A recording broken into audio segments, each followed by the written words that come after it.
दोस्तों, आज की कहानी है ननन जी। काम करने से कोई नौकर थोड़ी ही हो जाता है।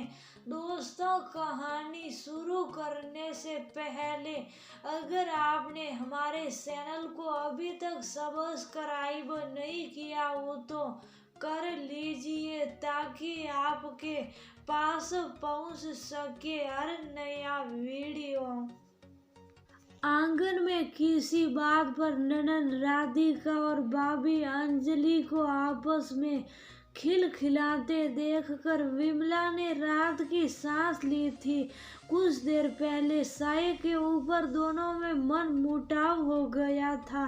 दरअसल उनकी बहू अंजलि बेहद शांत स्वभाव की, घर कार्य में निपुण दक्ष युवती थी, जो खुशी खुशी घर का सारा काम कर लेती थी। सबके मनपसंद व्यंजन व बड़ी फुर्ती से बना देती थी, जिसके कारण घर के सभी लोग उसे बेहद प्यार और सम्मान देते थे। इसके विपरीत उनकी बेटी राधिका थोड़ी आलसी और खुदगर्ज युवती थी, जिसे सिर्फ अपने काम से ही मतलब था। उसे किसी के दुख दर्द से कोई फर्क नहीं पड़ता था। एक दिन जब अंजलि सोकर उठी तब उसके सर में बेहद दर्द था। दर्द के कारण उससे बिस्तर से उठा भी नहीं जा रहा था। राधिका उस वक्त किसी काम से उसके कमरे में आई तो अंजलि उससे बोली, दीदी एक कप चाय बना दो, सर में बहुत दर्द है।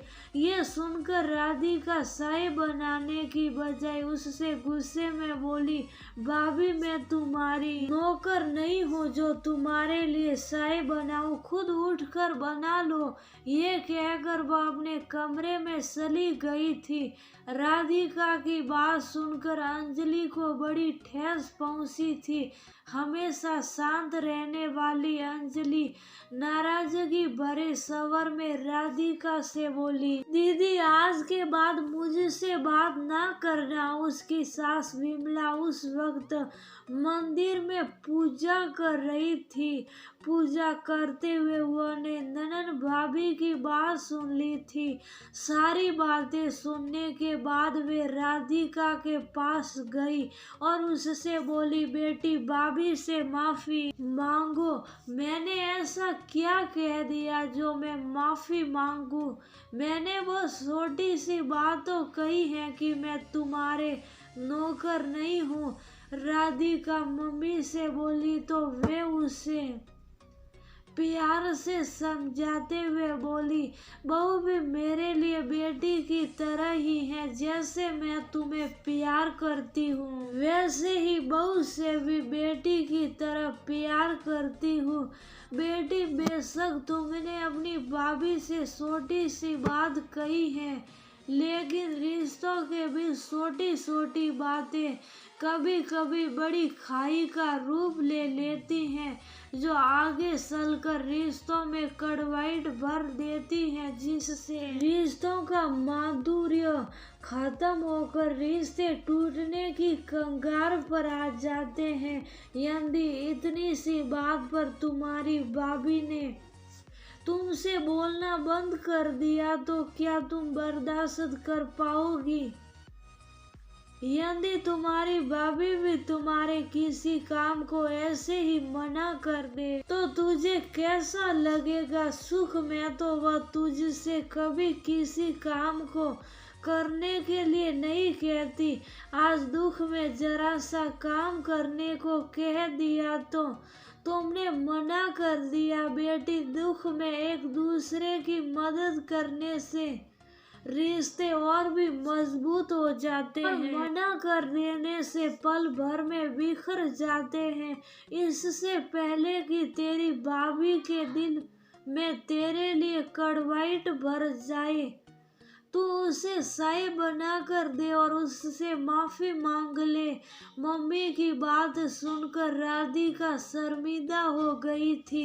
वह रसोई में गई, अदरक इलायची और लौंग कूटकर भाभी की मनपसंद चाय बनाई।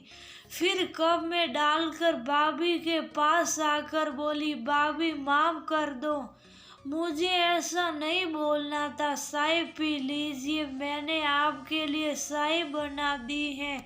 मैं आगे से ऐसी गलती नहीं करूंगी। शांत स्वभाव की अंजलि ने गुस्से में बोल तो दिया था कि आज के बाद मुझसे बात ना करना, परंतु जब राधिका ने प्रस्ताव भरे सवर में अपनी गलती के लिए माफी मांगी तो अंजलि का दिल मोम की तरह पिघल गया था। उसने झट से चाय हाथ में ले ली, मुस्कुराते हुए बोली, दीदी काम करने से कोई नौकर थोड़ी ही हो जाता है।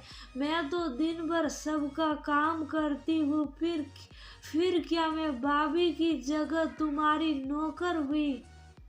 भाभी, मम्मी ने मेरी वैसे ही क्लास ले ली है, अब आप फिर से मेरी क्लास लेने लगी। मैंने कहा ना, मैं अपनी गलती पर शर्मिंदा हूँ।